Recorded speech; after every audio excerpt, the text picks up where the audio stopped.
नमस्कार, आप देख रहे हैं हिंदी खबर में हूं आपके साथ मैं शर्मा। बिहार के महाटक्कर में बीजेपी जेडीयू की डबल इंजन की सरकार क्या एक बार फिर से बाजी मारेगी या महागठबंधन कोई बड़ा उलटफेर करेगा? वोट जाति के नाम पर पड़ेगा या तेजस्वी का माई के साथ बाप का जादू भी चलेगा या फिर मोदी नीतीश की फ्री बीज गेम चेंजर साबित होने जा रही है? चुनावी जो स्ट्रेटेजिस्ट हैं, आपको पता होगा हम बात कर रहे हैं प्रशांत किशोर की। अब तो पूरी तरह से नेता बन चुके हैं। जनसुराज अपने बस्ते में कितने वोट जोड़ेगी, यह भी अपने आप में एक अहम सवाल है और इन सभी सवालों का जवाब 14 नवंबर को मिल जाएगा, क्योंकि चुनाव आयोग ने बिहार चुनाव का बिगुल बजा दिया है, चुनावी तारीखों का ऐलान कर दिया है और इसीलिए बिहार चुनाव से जुड़ी एक एक डिटेल देखिए हिंदी खबर की इस स्पेशल रिपोर्ट में।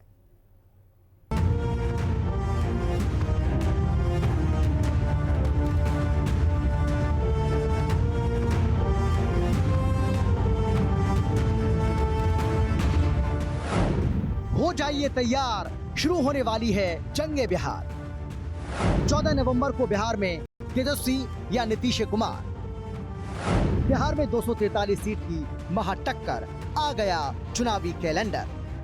बिहार के सियासी घमासान में हर किसी को जिसका इंतजार था, चुनाव आयोग ने उससे पर्दा हटा दिया है और इसी के साथ साल 2025 के सबसे बड़े चुनाव का बिगुल भी बज गया। चुनाव की तैयारियों की समीक्षा के बाद मुख्य चुनाव आयुक्त ज्ञानेश कुमार ने रविवार को बिहार चुनाव से होने जा रहे बदलाव के बारे में बताया था और इसके ठीक 24 घंटे के बाद मुख्य चुनाव आयुक्त एक बार फिर से मीडिया के सामने आए और बिहार विधानसभा चुनाव की तारीखों का ऐलान कर दिया। बिहार में 243 सीटों के लिए विधानसभा चुनाव को 2 चरण में आयोजित कराए जाएंगे। बिहार में 6 नवंबर को 121 सीटों पर पहले चरण का चुनाव होगा, जबकि 11 नवंबर को 122 सीट पर दूसरे चरण की वोटिंग होगी और बिहार विधानसभा चुनाव के नतीजे 14 नवंबर को घोषित किए जाएंगे। और date of poll 6 November Thursday और दूसरा 11 नवंबर ट्यूसडे। काउंटिंग 14 नवंबर को होगी और पूरी चुनावी प्रक्रिया 16 नवंबर तक समाप्त कर ली जाएगी। चुनाव की तारीखों के ऐलान के साथ ही बिहार चुनाव को लेकर सभी पार्टियों ने अपनी तैयारियां और तेज कर दी हैं। भारतीय जनता पार्टी मुख्यमंत्री नीतीश कुमार के साथ मिलकर मजबूत रणनीति बना रही है, तो तेजस्वी यादव भी महागठबंधन के साथ नीतीश को हटाने के लिए पूरी प्लानिंग में जुटे हुए हैं। पिछले विधानसभा चुनाव नतीजों की बात करें तो ट्रेंड यही कहता है कि जहां नीतीश वहीं जीत। 2020 के चुनाव में नीतीश एनडीए में थे। विपक्षी महागठबंधन की अगुवाई कर रहा राष्ट्रीय जनता दल सबसे बड़े दल के रूप में उभरा, लेकिन सरकार एनडीए की बनी। 2010 और 2015 के चुनाव में नीतीश कुमार की पार्टी या उसके गठबंधन सहयोगी ही सबसे बड़े दल के रूप में उभरे थे।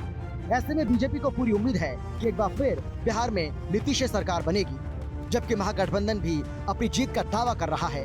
लेकिन सियासी गलियारों में इस बात को लेकर चर्चा है कि मुकाबला त्रिकोणीय हो सकता है। एक तरफ है एनडीए, दूसरी तरफ है इंडिया गठबंधन यानी कि महागठबंधन और प्रशांत किशोर की जनसुराज पार्टी। बिहार विधानसभा में इस वक्त बीजेपी के 80, जेडीयू के 45, हम के 4 और 2 निर्दलीय विधायकों को मिलाकर एनडीए के पास 131 विधायक हैं, जबकि महागठबंधन में आरजेडी के 77, कांग्रेस के 19, लेफ्ट के 15 और ओवैसी की पार्टी एआईएमआईएम के 1 विधायक के साथ 102 विधायक हैं। बिहार का चुनाव की जननी होगी, देश के लिए एक नजीर पेश करेगा और चुनाव आयोग के द्वारा जो 17 नवाचारों को अपनाया जा रहा है देश पर लागू होगा। यह चुनाव लोकतंत्र की मजबूती की खूबसूरती होगी।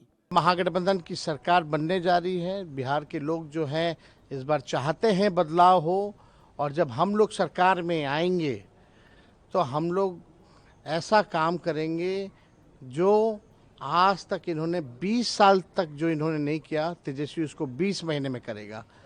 जैसे 17 साल में इन्होंने जो नहीं किया था, 17 महीने में जब तेजस्वी था जो किया। हम लोग किसी भी बिहार में कोई भी घर हो, कहीं बेरोजगार हमारे भाई और बहन नहीं मिलेंगे। हर के हाथ तेजस्वी नौकरी और रोजगार दिलाने का काम करेगा। अब बिहार 20 साल से BJP Janata Dal United NDA से परेशान हो गए। भ्रष्टाचार, अपराध में इनका डबल इंजन लगा हुआ है और लोग जो है अब न्याय चाहते हैं। ये तानाशाही, अफसरशाही, जहाँ शिक्षा चिकित्सा को इन लोगों ने बर्बाद कर दिया, जहां अच्छी व्यवस्था नहीं है, आर्थिक न्याय नहीं है, जहां कारखाने नहीं हैं, निवेश नहीं है, लोग जो है परेशान हो चुके हैं। इसलिए ये उत्सव का महीना है और 14 तारीख जो 14 नवंबर होगा उस दिन बिहार का हर एक नागरिक सीएम होगा, यानी चेंज मेकर होगा, और हम सब लोग मिलकर बिहार को नई सरकार देंगे और नया बिहार बनाएंगे। मतलब 28% लोगों ने तो पहले से ही इनको नकारा हुआ है, तो उस 28% का एक बड़ा वर्ग जो है वो जनसुराज को वोट करेगा। और दूसरा, मेरा जो सबसे बड़ा आलोचक है, हमारे पास तो थर्मामीटर है नहीं कि बता दें किसका कटेगा कितना, लेकिन इतना तो सब मान रहे हैं कि दोनों का कुछ ना कुछ नुकसान होगा, किसी का ज्यादा थोड़ा, किसी का कम। अगर दोनों दल का 10-10% भी नुकसान हुआ तो उसमें जोड़ दो भैया 28% और 10-10% दोनों का काट दीजिए, कहानी खत्म। 14 नवंबर को बिहार में किसकी सरकार बनेगी, इसकी चाबी फिलहाल बिहार के उन 7 करोड़ 80 लाख मतदाताओं के पास है जिन्हें लुभाने के लिए चुनाव से पहले नेताजी जुटे हुए हैं। मोदी और नीतीश ने मिलकर फ्री बिजली से लेकर महिलाओं को 10,000 रुपए देने तक कई लुभावनी योजनाएं शुरू की हैं। तो तेजस्वी यादव भी सरकार बनने के बाद बिहार की जनता के लिए कई तरह के लुभावने वादे कर चुके हैं।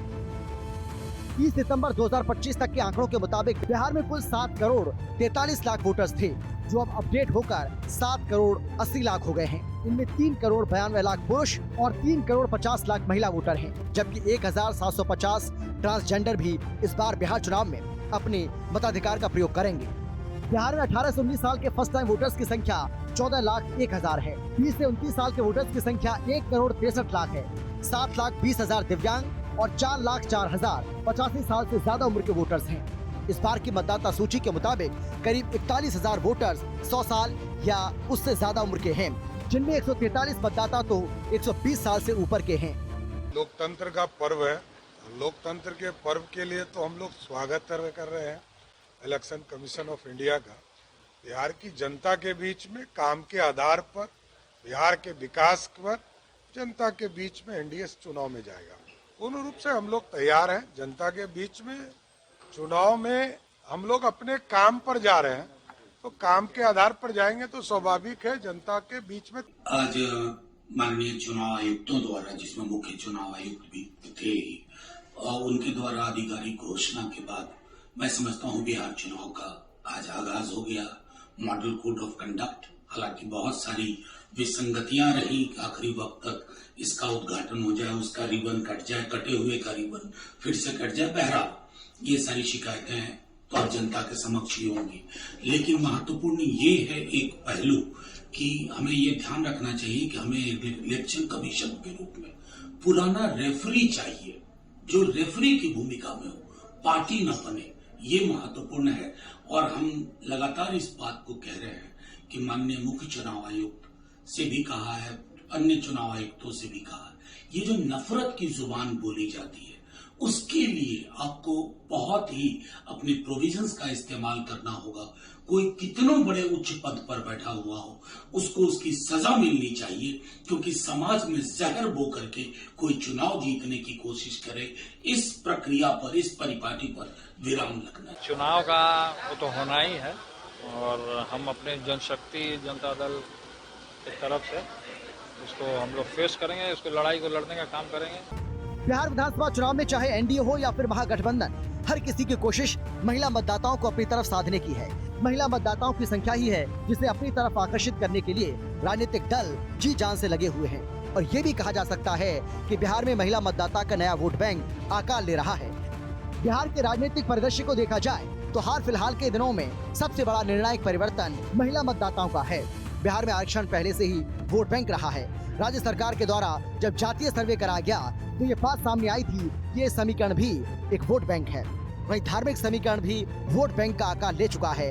लेकिन इस सब में सबसे अहम अगर कोई वोट बैंक है तो वो है महिला वोट बैंक। अगर ये कहा जाए कि बिहार में महिला वोट बैंक एक राजनीतिक चेतना है जो बिहार जैसे राज्य में सत्ता की दिशा को तय कर रही है, तो शायद गलत नहीं होगा।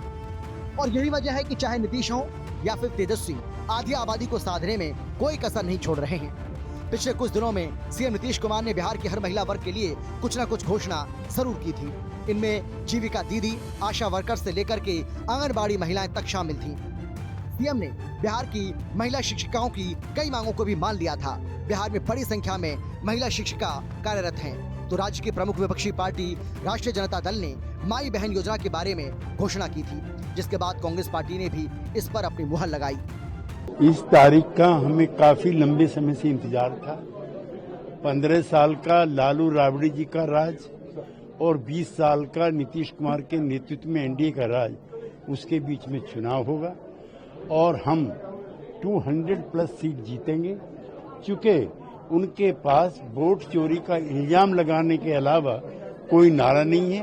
हम चुनाव आयोग ने वोट चोरी नहीं किया है, हमने उनके जनाधार को ही चुरा लिया है, इसलिए वो परेशान। बीजेपी का तय था 300 डाल लो, पब्लिक को घूस दो, ट्रेन में घूस देके पब्लिक, बिहार की पब्लिक को आप घूस देके वोट लेना चाहते हैं। बस में पैसा डालो, ट्रेन से छठ में ले आओ, पहले 300, 200, 10,000, 3 बार एक ही चीजों का सरकार भवन का उद्घाटन करो, 3 बार रोड का उद्घाटन करो, झूठ का बोलते रहो, विकास कोई काम रोड पर उतरा नहीं। और ये तो पता था, अंडरस्टूड था, बीजेपी हर चीज तय करती है कब तक सीएम पीएम उनकी सरकार का क्या होना है और उसके बाद फिर तय होना, छठ के बाद कब चुनाव होना है। सभी राजनीतिक दलों से बातचीत करके ही 2 चरण और 2 डेट रखा है, ऐसा मैं मानता हूं, क्योंकि जो बातें बाहर निकल के आई थी यही आई थी। चुनाव आयोग ने बिहार से चुनावी सुधारों का ऐसा पैकेज लॉन्च किया है जो पूरे देश की वोटिंग प्रक्रिया को नया चेहरा देगा। इसकी वजह से अब न बूथ पर भीड़ होगी, न पहचान में उलझन, नतीजे भी और पारदर्शी होंगे। चुनाव को सुगम बनाने के लिए 90,712 मतदान केंद्र बनाए गए हैं, जहां औसतन 818 वोटर प्रति केंद्र होंगे। ग्रामीण इलाकों में 76,801 और शहरी इलाकों में 13,911 केंद्र बनाए गए हैं। 1,350 मॉडल केंद्र भी हैं, जहां बेहतर सुविधाएं जैसे रैंप, शेड और हेल्प डेस्क मिलेंगी। किसी भी बूथ पर 1200 से ज्यादा मतदाता नहीं होंगे। हर पोलिंग स्टेशन से 100% वेबकास्टिंग होगी। ईवीएम और बैलेट पेपर में हर उम्मीदवार की रंगीन फोटो होगी। उम्मीदवार का नाम भी बड़े अक्षरों में लिखा रहेगा। ईवीएम के आखिरी 2 राउंड की गणना से पहले बैलेट पेपर की गणना पूरी होगी। नए मतदाताओं को 15 दिन में वोटर कार्ड मिलेंगे। मतदाताओं के मोबाइल फोन जमा करने के लिए काउंटर। और बिहार की जनता ने एनडीए का काम देखा है। आप बिहार की सड़कों पे जाइए, बिहार के पुलों को देखिए, बिहार में वंदे भारत को देखिए। आज ही मेरे क्षेत्र पटना में मेट्रो शुरू हो गई, सस्ती बिजली मिलती है, पेंशन मिल रहा है, बहनों बेटियों को 10,000 रुपये मिल रहे हैं, किसानों के अकाउंट में पैसा जा रहा है। तो क्या नीतीश जी की सरकार और क्या भारत सरकार, और सही में ये डबल इंजन सरकार भी है और नेता भी डबल इंजन है, नीतीश जी और उनसे अधिक लोकप्रिय हमारे प्रधानमंत्री बिहार में, क्योंकि बिहार के लोग ये मानते हैं, समझते हैं कि नरेंद्र मोदी जी बिहार के विकास के लिए समर्पित हैं। उन्होंने नीतीश जी को अपना छोटा भाई भी कहा है ना, दोनों मिलकर काम करेंगे और बिहार को आगे बढ़ाएंगे। किसी भी चुनाव में सबसे महत्वपूर्ण फैक्टर उम्मीदवार ही होता है, यानी कि उम्मीदवार के चयन में जिसने समझदारी दिखाई उसकी जीत पक्की मानी जाती है। उम्मीदवार के जाति का है, उसका धर्म क्या है, उसने अपने क्षेत्र में कितना काम किया है और लोगों के प्रति उसका व्यवहार कैसा है। इन सारी कसौटियों पर लोग उम्मीदवार को परखना चाहते हैं। और बिहार चुनाव का बिगुल बजने के बाद अब सियासी पार्टियों की सबसे बड़ी टेंशन गठबंधन में सीट शेयरिंग और सही उम्मीदवार के चयन की होगी, जिसके आधार पर ही ये तय होगा कि 14 नवंबर को बिहार में तेजस्वी आएंगे या फिर बिहार को फिर से नीतीश कुमार का सहारा मिलने वाला है। हिंदी खबर की स्पेशल रिपोर्ट।